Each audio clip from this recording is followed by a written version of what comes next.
পরবর্তী সংবাদে জলের দাবিতে সরব হয়েছে আজকে গ্রামবাসীরা এবং 208 নম্বর জাতীয় সড়ক তারা অবরোধ করেছেন এবং একই সঙ্গে পানীয় জলের দাবিতে আজকে বিক্ষোভ প্রদর্শন করেছেন।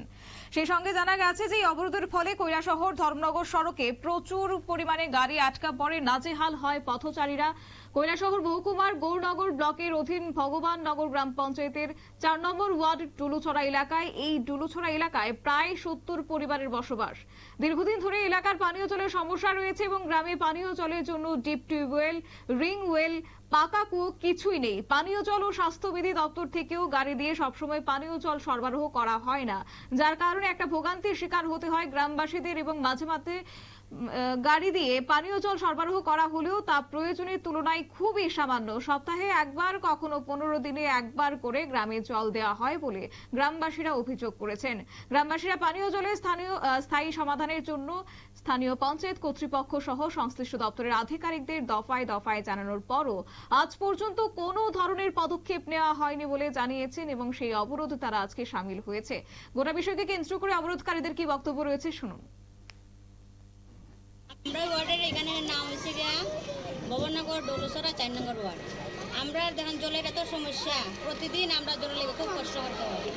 আমরা বাচ্চা স্টুডেন্ট সব কিছু আমরা এই গাড়ির জলের উপরে নির্ভর করে থাকি, তারপরেও তারা রেগুলার জল দেন আমরা এখানে, যার কারণে আমরা আজকে বাধ্য হইয়া রাস্তা অবরোধ করতে এসেছি। আমরা তো দপ্তরের নাম্বার জানি না, কিন্তু আমাদের গ্রামের মেম্বার আমরা জানিয়েছি, তারপরে মেম্বার আমাদের সামনে ফোন করেছে, কিন্তু আমরা কোনো উত্তর পাইনি। এখন তো স্যার তারা আওয়ার পরে আমরা সমস্যার সমাধান করে দিয়েছে, যার জন্য আমরা অবরোধটা উঠিয়ে নিয়েছি। পরে তারা একদিন আইলে জল দেয় না তারা।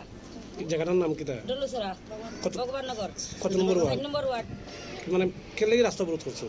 জলের লাগি। জল কি পান না আপনারা? না স্যার। তো ওই দপ্তর থেকে জলের গাড়ি আয় না? না, আইলেও তারা অল্প অল্প দিয়া যায়, বাসন বার করলে হয় কত বাসন কিটা। এক সপ্তাহ পর পর আয়, 15 দিন পরে পরে আয় জলের লাগি। প্রত্যেকদিন আয় না? না। জলের কোনো উৎস নাই এলাকাতে? নাই নাই, একটা আছে ওই ডলুছড়ার আগে, একটা আছে কুয়া, আর একটা আছে সামনে। মানে গাড়ির জলের উপরে পুরো নির্ভরশীল। এইখানে কতটা পরিবার হবে? বেশি আছে, পরিবার 60-এর উপরে আছে।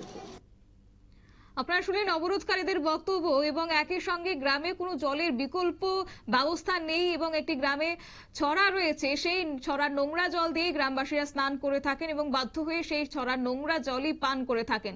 ইদানিং ছড়ার জলও শুকিয়ে যাওয়ার ফলে গ্রামবাসীরা হাহাকার শুরু হয়েছে তাদের মধ্যে এবং সেই সঙ্গে বাধ্য হয়ে আজকে 2 নম্বর জাতীয় সড়ক 208 নম্বর জাতীয় সড়কে অবরোধে সামিল হয়েছেন।